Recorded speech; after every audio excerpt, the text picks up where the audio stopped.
Эдгээр 9 хүүтнээр 10 гаруй хоног нийслэлийн тог тасалдаж Улаанбаатарчууд зутруухан байлаа. Энэ юунаас болов гэдэг мэдээллийг та бүхэн авсан бах. Эргэн сануулах юм бол Улаанбаатар хотын эрчим хүчний 58%-ийг дангаар хангадаг 40 гаруй жилийн насжилттай Дулааны 4-р цахилгаан станцын 100 хэвтэрсэн. За мөн яг энэ үеэр өнгөрсөн жил ашиглалтанд орсон бөөрөлжүүдийн цахилгаан станцад бага зэргийн доголдол гарснаар нийслэлчүүд тог цахилгаанаа хязгаарлууллаа. Тэгвэл дахиад ийм асуудал үүсэх үү? Ер нь эрчим хүчний салбарын өнөөгийн бодит байдал ямар түвшинд байна вэ? Энэ салбарт өнгөрсөн жилүүдэд бүтээн байгуулалт, шинжилэлт, ажил хийгдүү гэдгийг ирж хайлаа. Нэвтрүүлэгт анхаарлаа хандуулна. Монгол улсын эрчим хүчний салбар 104 жилийн түүхтэй. Бид тог цахилгаантай болоод 104 жил болж байна. Энэ хугацаанд төвийн бүсийн нэгдсэн сүлжээнд 1264 мегаваттын эрчим хүчний чадалтай их үүсвэрийг барьж байгуулж чадсан. Тэгвэл өнөөгийн төвийн бүсийн эрчим хүчний суйрлагдсан хүчин чадал 1502 мегаватт байхад бидний хэрэглээ 1803 буюу 300 мегаваттаар илүү байна. Өвлийн оргил ачааллын үед дутагдсан эрчим хүчийг Оросын холбооны улсаас худалдан авч аргацаадаг. Ийм л нөхцөлд Дулааны цахилгаан станцууд нөөц тоноглолгүй бүхий л хүчин чадлаараа ажиллаж байна. Гадна гарын температур шөндөө хас 30 гарч өдөртөө 20 гарч хүүтэрсэн үеэр эрчим хүчний хангамжинд доголдол үүсэж энэс болоод айл өргөгчдөр аж ахуй нэгж байгууллагч төр хүндрэл гарлаа. За энийг одоо ганц зүгээр хэлэхэд эрчим хүчний салбар маань ийм шалгуур үед одоо нөөцтэй байж чадсангүй. Одоогоор Монгол улсын эрчим хүчний цахилгаан эрчим хүчний салбар бол хямралын үе дээрээ байна. Хүмүүс бол саяын тасралтаар бол урд өмнө эрчим хүчний салбар бол ерөөсөө шинээр их усрууд оруулаагүй их муу байсан юм шиг хамаагийн зогсоосон юм шиг ийм асуудал бас ярьж байгаа. Тэгээ яг бодит байдал дээр судлаад үзэх юм бол үе үеийн засгийн газрууд, үе үеийн эрчим хүчний яамны хүмүүс бол шинээр том чадлын их усвар барьж чадаагүй ч гэсэн тодорхой хэмжээгээр их усврын чадлыг нэмэгдүүлэх, найдвартай ажиллагааг сайжруулах ажлууд бол нэлээд хийгдсэн байдаг. Хэдийгээр бид одоо эрчим хүчний чадлыг нэмэгдүүлэх арга хэмжээ авч байгаа ч гэсэн бид бол эрчим хүчнийхээ хэрэглээний өсөлтийг, улс орны эрчим хүчний хэрэглээний өсөлтийг бол гүйцэж чадахгүй байна. 104 жилийн түүхтэй эрчим хүчний салбар доголдолоос гарч чадахгүй, урд хормоогоо, хойд хормоогоороо нөхдөг айшиг явж ирсний нэг шалтгаан эрчим хүчний үнийг төрөөс барьж зах зээлийн зарчмаар явуулаагүйгээс болсон. За үүнээс гадна геополитикийн нөхцөл байдал, төрийн бодлогоор энэ салбарт томоохон хөрөнгө оруулалт хийгээгүй буюу том их усвруудыг олон жил барьж байгуулж чадаагүй зэрэг асуудал бий. За мэдээж энэ салбарын эхний шийдэх асуудал бол эрчим хүчний үн нэмэх байсан. Энэ нь ард иргэдийн халаас руу орж байгаа галтай шийдвэр учраас үе үеийн эрх баригчид, улс төрчид энэ сэдвээс халгаж ирсэн нь нус бишээ. За гэхдээ цаашдаа ийм байдлаараа явж болохгүй учраас 2024 оны 12 сараас эхлэн цахилгааны үнийг өртөгт нь хүргэж буюу 30%-аар нэмсэн. Тэгвэл энэ мөнгө юм зарцуулагдсан бай. Эрчим хүчний реформын үндэсний хороо байгуулагдаж, цахилгаан Дулааны үнийг өртөгт нь хүргэж нэмэх ёстой гэж үзсэн. Ингээд эрчим хүчний зохицуулах хороо хараат бусаар тооцооллыг хийж 2024 онд зөвхөн цахилгааны үнийг нэмж Дулааны үнийг нэмээгүй байна. 2025 онд цахилгааны үнийг нэмснээр энэ салбарын санхүүгийн байдал яаж өөрчлөгдөв гэдгийг харцгаая. 2025 онд цахилгааны үнийн нэмэгдлийн зөрүүнээс 540 тэрбум төгрөгийн орлого орж ирсэн. Үүнээс шинэ их усвар болон Оросын холбооны улсаас худалдаж авдаг эрчим хүчний үнийн зөрүүнд 108 тэрбум төгрөг, нүүрсний уурхай, төмөр замын тээврийн алдагдалд 102 тэрбум, эрчим хүчний салбарын ажилчдын цалингийн нэмэгдэлд 229 тэрбум, станцуудын засвар шинжилэл зээлийн төлбөрт 77 тэрбум төгрөг, баруун бүсийн эрчим хүчний татаасанд 28 тэрбум төгрөг. За ингээд энэ зардлуудыг гаргаснаар тодорхой хэмжээний бол үр дүнгууд бол гарсан. Нүүрсний уурхай болон төмөр замын тээврүүд бол алдагдaltaгүй болж эхэлсэн. Баруун бүс болон Алтай улстай эрчим хүчний систем гэдэг энэ хоёр аслагдсан компани бол улсын төсөөс татаас авахаа болсон. За мөн ингээд цахилгааны тарифыг өртөгт нь хүргэснээр бол гадаадын болон дотоодын хөрөнгө оруулагч нарын сонирхлыг татаж эхэлсэн. Сонирхол татагдсанараа одоо сүүлийн үед энэ бөөржүүдийн цахилгаан станц байна.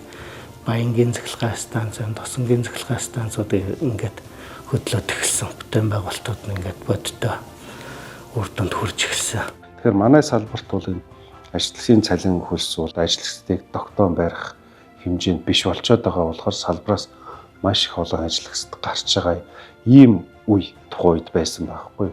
Тэгэхээр бас ажлагчдынхаа цалин бол тодорхой хэмжээнд нэг 10%, 15% нэмэх ойлголцох юм хэрэгцээ шаардлага байсан. Тэгэхээр цалингийн өсөлт зарцуулсан. За эрчим хүчний дулааны цахилгаан станц үндсэн төлөв нь болохоор Багнуур Шивээ уугийн уурхаанууд шүү дээ. Энэ уурхаанууд маань бас алдагдлалд ороод хэвийн үйл ажиллагаа нь бас алдагдсан байсан. За энэ байдлыг бас зэгцэлсэн байна.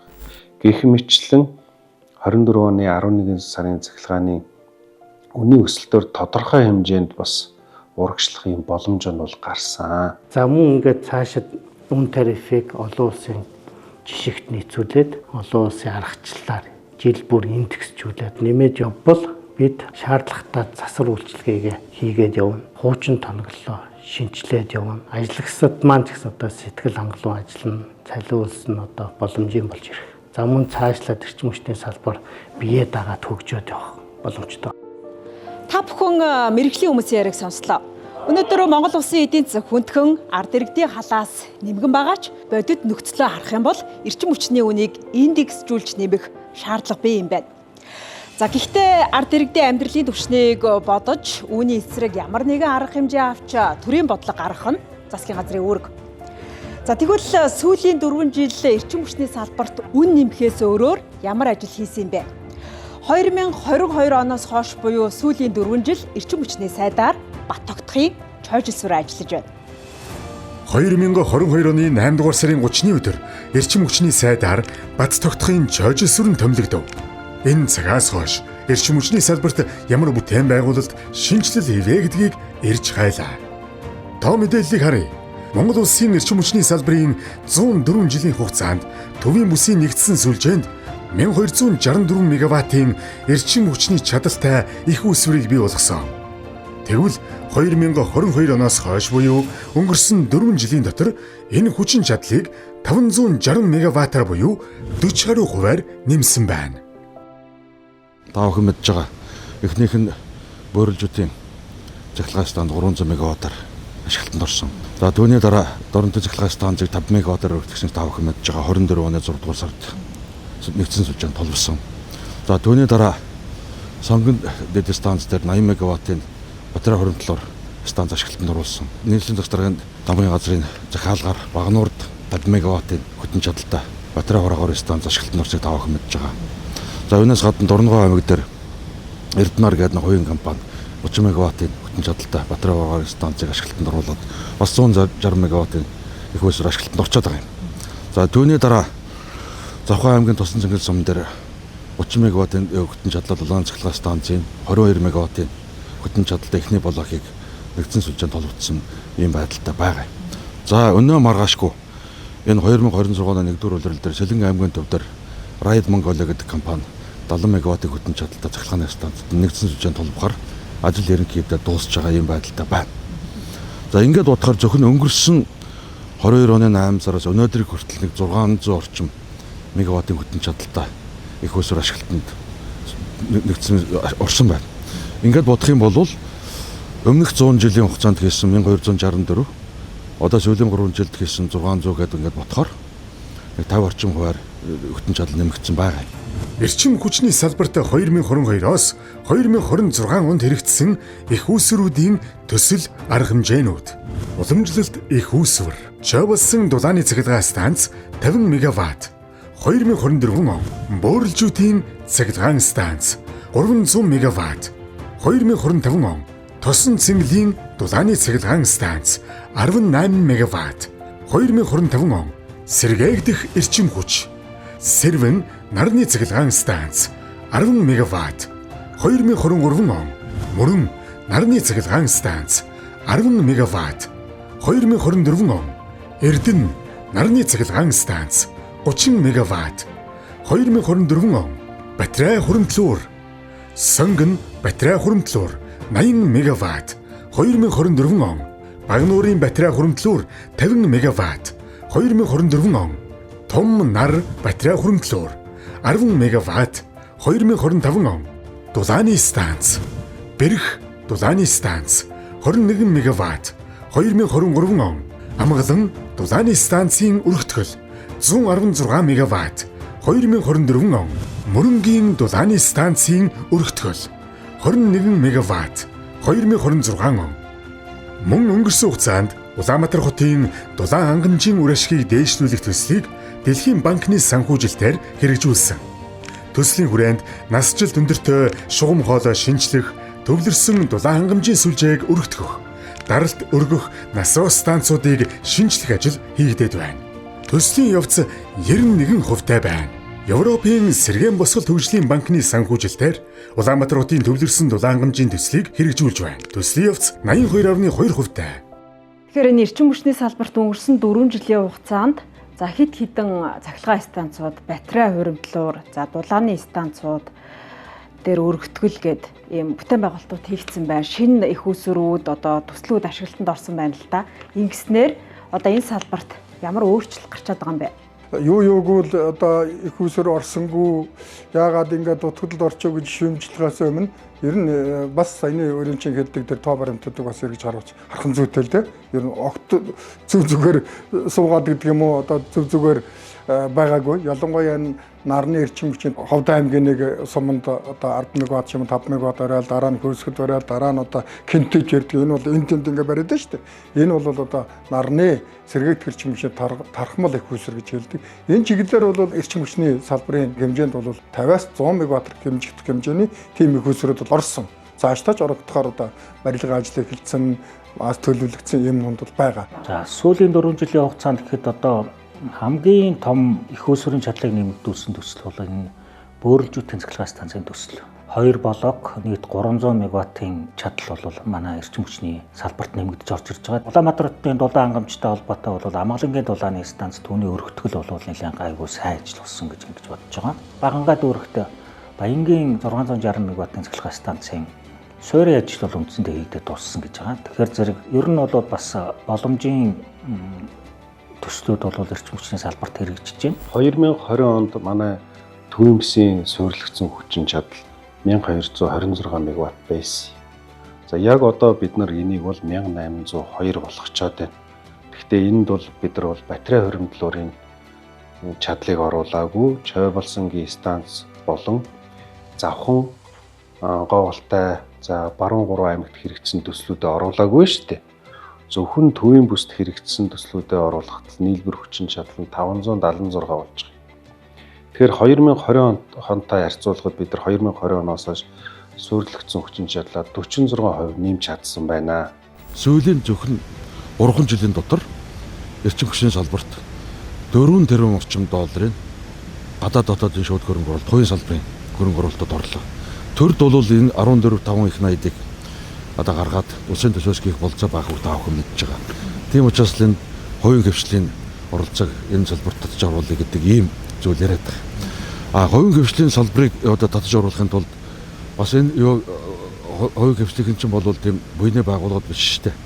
Тодорхой хэмжээний 5-10% нь ашигтай ажиллахын тулд эрчим хүчний үнийг нэмэгдүүлэх гэж сүүлийн 2 жил бас тодорхой хэмжээний шүүмжлэлт агуулсныг таах мэдж байгаа шүү дээ. Ийм л байдалтай байна. Бод дүн энэ. Энэс миний оронд хинч байсан ийм шийдвэр гаргахгүй бол ингээд Улаанбаатар хотод шинэ хэрэглэгч холбогдохгүй, шинэ орон сууц баригдахгүй, улс ардын аж ахуйн салбарын бусад салбарууд дээр өргөтгөлөө өгдөхгүй, эдийн засагт хэлэхгүй ийм л нөхцөл байдал орох юм. Тоогоор нь авч үзвэл 2022 оноос хойш 4 жилийн хугацаанд эрчим хүчний салбарт 10 гаруй төсөл шинэ их усүр ашиглалтанд орж төвийн бүсийн эрчим хүчний хүчин чадлал ихэд 560 мегаваттаар нэмэгдэжээ. Гэтэл яагаад бодит байдал сайжрахгүй, тог цахилгааны дутагдалд орсон хിവэр байна вэ гэсэн асуулт гарч ирнэ. Улаанбаатарын эрчим хүчний хэрэглээ өвлийн оргил ачааллын үед 12%-аар нэмэгдэж байгаа нь шууд нөлөөлж байгаа бөгөөд хурдтай өсөж байгаа энэ хэрэглээг шинэ их усрүүд нь гүйцэхгүй байна гэсэн үг юм. За би нэг 23-25 оныг харьцуулаад хэлье. 2023 онд хэрэглээний өсөлт 1636 мегаватт хүрсэн. Яг өвлийн энэ хүүтэй оргил сар бол. Сая 1803 гэхээр зөрүүн 167 мегаватт гэсэн тоо байгаа. Энэ ямар тоо юм бэ гэдгийг хэлье.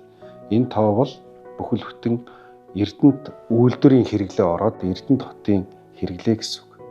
Тэгэхээр 2 жилийн дотор л Эрдэнэт хот шиг ийм одоо хэрэглээг улсдаа бий болгоод байна шүү дээ, цахилгаан эрчим хүчний хэрэглээ.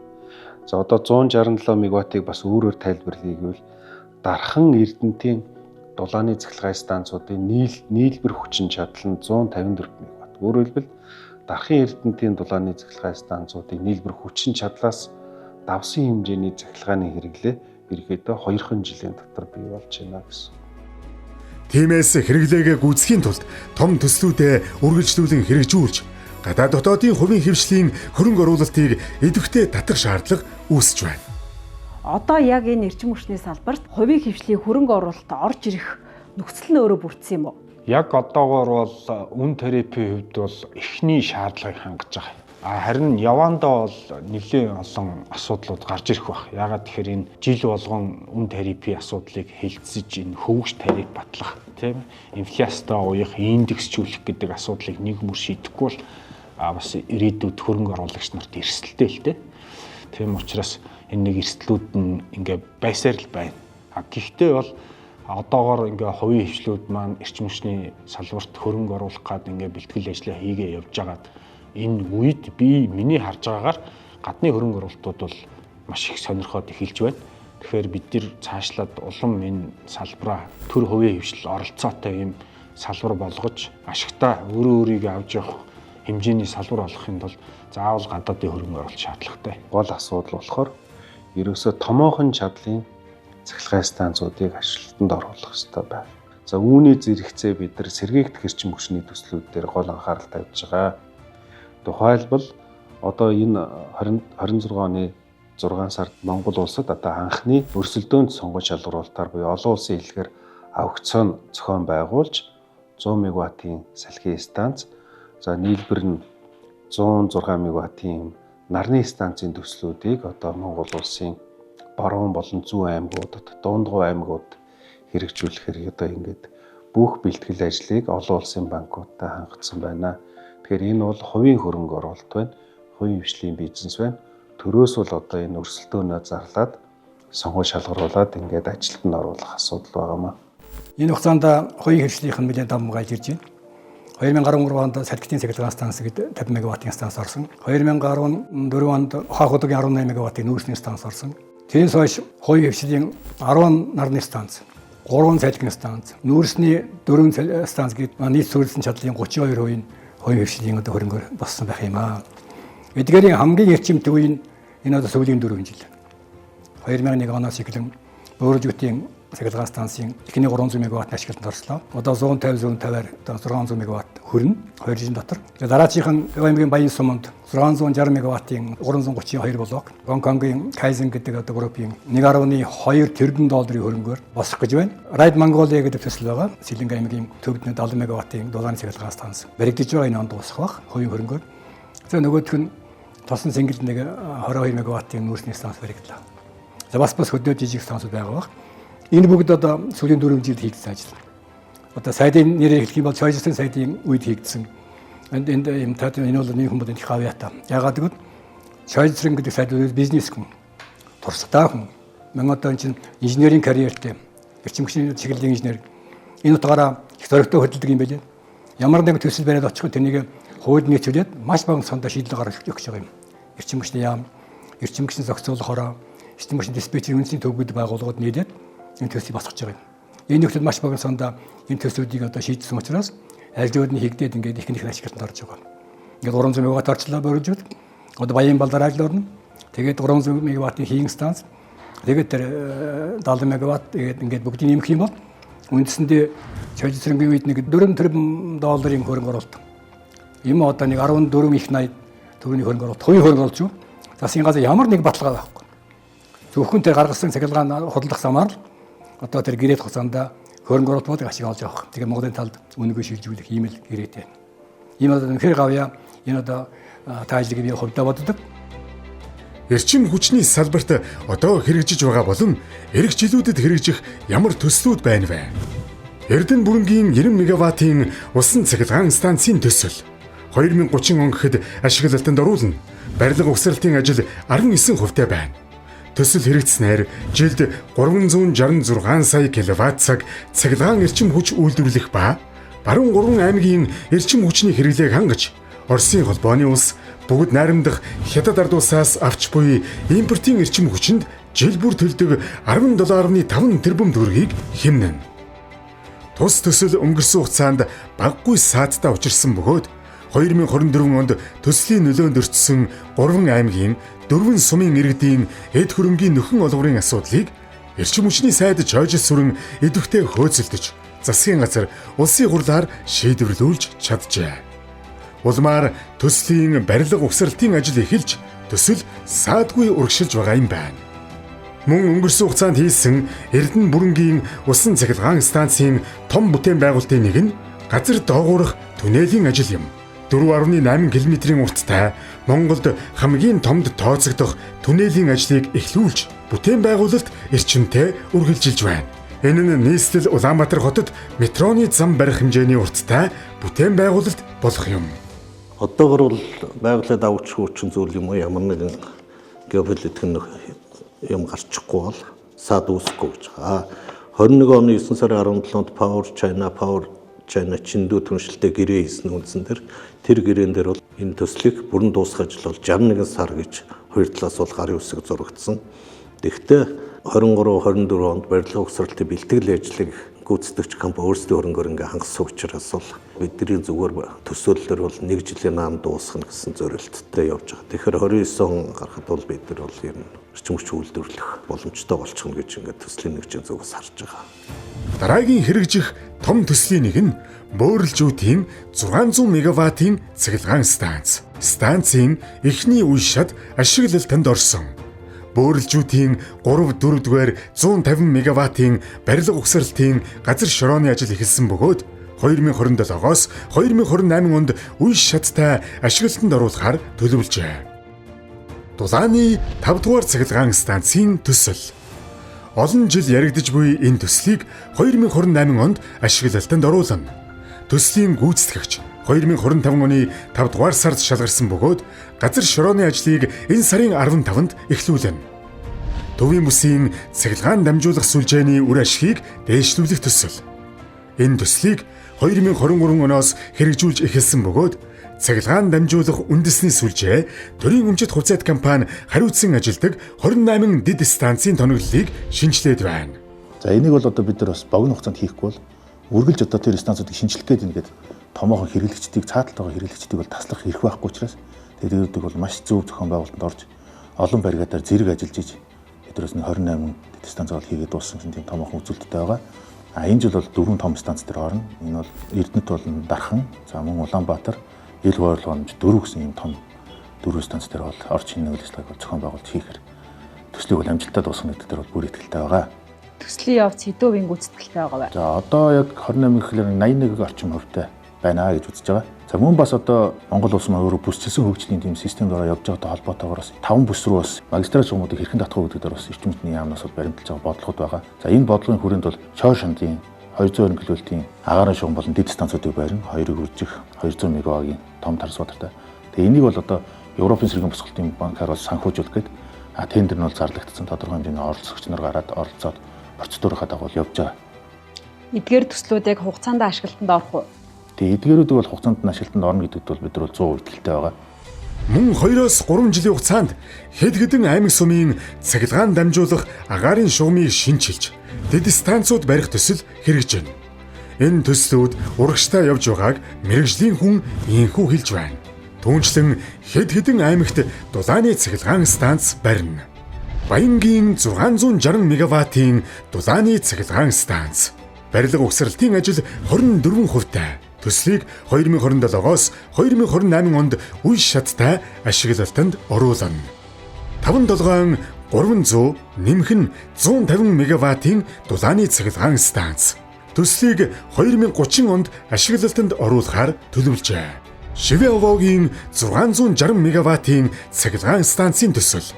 Уг төслийг 2029-оос 2030 онд хэрэгжүүлнэ. Сэлэнгийн 70 мегаваттын дулааны цахилгаан станцын төсөл. хувийн хэвшлийн хөрөнгө оруулалтаар хэрэгжүүлж байгаа бөгөөд 70% гүйцэтгэлтэй байна.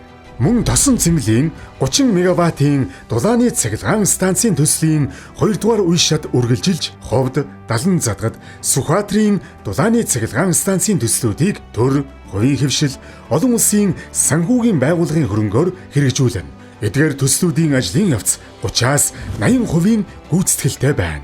Түүнчлэн бүгд найрамдах Солонгос улсын Exim банкны зээлээр 10 аймагт дулааны цахилгаан станц барих төсөл 45% гүйцэтгэлтэй байна. Гүйцэтгэлийн явцад асуудал гарсан ч асуудлыг шийдвэрлэж 2028 он гэхэд уг төслийг дуусгахаар төлөвлөжээ. 2026-аас 2028 онд 10 гаруй аймагт тархмал, нар салхины сэргээгдэх эрчим хүчний төслүүдийг хэрэгжүүлэхээр эрчим хүчний яам төлөвлөн ажиллаж байна. Төрөнд дурдсан томоохон суйрлагдсан хүчин чадлыг одоо нэмэгдүүлэх төслүүд хэрэгжснээр гол бидний зорж байгаа зорилго бол бид нар ямар ч л байсан хэрэглээний өсөлт бол дасралтгүй явагдана. Тэгэхээр хэрэглээний өсөлтөө ямар ч л байсан гүйцээд авъя. Тодорхой хэмжээнд нэг 20% ч юм уу нөөцтэй 30% нөөцтэй болоод байна. Ингэсэн тохиолдолд ямар нэг одоо хэрэглэгчдийн цахилгаан дулааны одоо энэ хэрэгцээг тасалтуулахгүй байх хэрэгтэй. Энэ бол хамгийн тэргүүн ээлжийн зорилго. Эдгээр станцууд ашиглалтанд орох юм бол бараг 56% нь бараг төрийн өмчийн хувийн өмчийн аж ахуйн нэгжүүд цахилгаан дулаан үйлдвэрлэгч нар болж байна л. Яг эдгээр ашиглалтанд ороод эхлэх юм бол. Тэгэхээр нөгөө зах зээлд эзлэх байр сууриараа одоо манай төрийн өмчт дулааны цахилгаан станцууд байна тийм ээ. Эднэр бол багаж ин дараад эхэлнэ гэсэн үг. Тэгэхээр тэр үед үн тарифын маш ноцтой хямралд орно бид нэр. Тэгэхээр энийг яаж зохицуулах вэ гэдэг талаар эртнээс бас бодлогоо боловсруулж байгаа хэрэгтэй. Тэгэхээр 28 онд хэрвээ энэ төслүүд хугацаанд хэрэгжиж чадах юм бол бид эрчим хүчний хувьд бол бас харьцангуй гайгүй болно.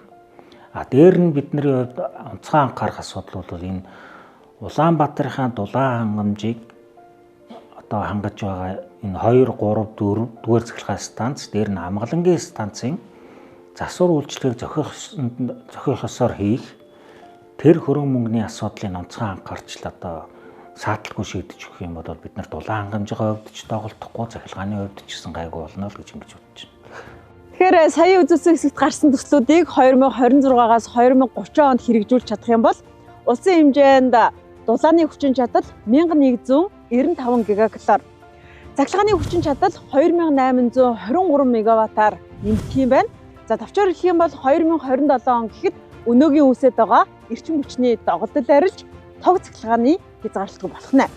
За бүр цаашлаа том төслүүдэд хэрэгжүүлж чадах юм бол манай улс эрчим хүч экспортлогч орн болно гэсэн эерэг хүлээлтийг энэ салбарын эрдэмтэн судлаачид хэлж байна. За гол нь төслүүдэд бүгднийг хэрэгжүүлэх нь чухал. Нэвтрүүлэгт анхаарлаа хандуулсанд баярлалаа.